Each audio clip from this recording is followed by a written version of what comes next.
Magandang umaga po sa ating lahat. At maulan na panahon ang ating naranasan sa halos sa buong bansa dahil po yan sa bagyo at habagat. At narito po ang ating update sa binabantay nating bagyong Karina.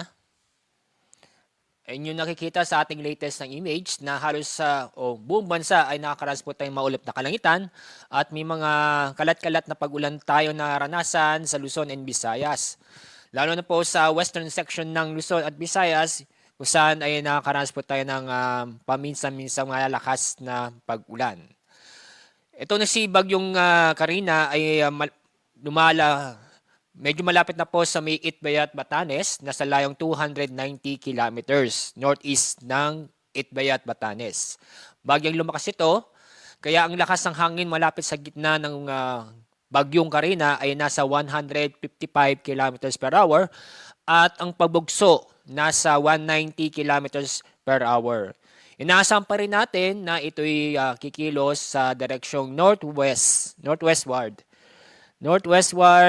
Inaasahan pa natin na ito'y tutungo sa Taiwan sa bilis na 25 kilometers per hour.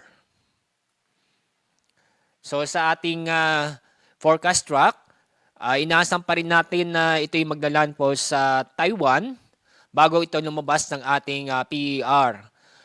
Estimated na paglabas estimated na sa araw ng Huwebes ng umaga o madaling araw ay nasa labas na po ito ng PAR ang Bagyong Karina.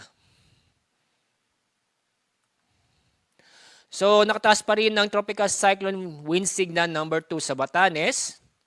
Signal number 1 naman sa Cagayan kasama ang Babuyan Islands, eastern portion ng Isabela, northern portion ng Apayao, at northern portion ng Ilocos Norte. So, sa ating image na halos yung mga lugar po na may signal, tropical wind signal ay nasa bandang extreme ng ating northern Luzon. So, sa mga lugar po nito ay makakaras po ng masungit na panahon, kung saan may mga malalakas na pag-ulan at malalakas na hangin. At kanina pong around 5 o'clock na umaga, nag-issue po tayo ng heavy rainfall warning. Red, ang mga lugar po nasa red, itong Metro Manila, Rizal, and Bataan. Orange naman, ito ay nasa Bulacan, Pampanga, Cavite, and Zambales. Yellow naman sa Tarlac, Laguna, Batangas, at Quezon.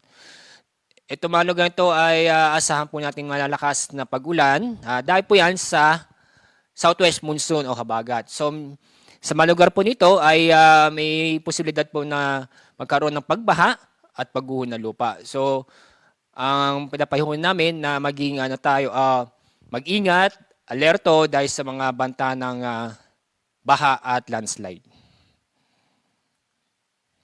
Dahil naman sa Bagyong Karina, may naasahan tayong malalakas o matitinding pag-ulan ngayon hanggang bukas ng hapon sa Batanes, Babuyan Island, northern at eastern portion ng mainland Cagayan at Ilocos Sur. Itong buong Cagayan, kasama na din Ilocos Norte, La Union, Abra, Benguet, Apayao, at eastern portion ng Isabela. Mostly po dito sa northern Luzon ay makakaasa o makakaranas po ng matitinding pag-ulan dahil sa bagyo. Bukas ng hapon hanggang Thursday ng hapon, ito yung